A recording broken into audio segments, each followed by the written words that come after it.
Assalomu alaykum aziz kitobxonlar. Men sizlarga Mirzakalon Ismoiliy tavalludining 117 yillik munosabati bilan Mirzakalon Ismoiliyning Qaysar bolaning qaytishi kitobini bibliografik sharhlab bermoqchiman.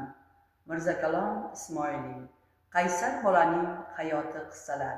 Abadiy barhayot asarlar turkumi Toshkent Oltin qalam nashriyoti 2023-yil 384 betdan iborat. Qaysar bolaning hayoti nomli chop etilayotgan ushbu kitobda taniqli yozuvchi Mirzakalon Ismoiliyning Bizning roman O'zingdan ko'r qissalari kiritildi. Qissalarda sho'xlik, beboshlik tufayli yomon yo'lga kirib ketgan va buning oqibatida jinoyatga qo'l urib, qora kursida o'tirgan To'la degan bolaning boshidan kechirganlari hikoya qilinadi.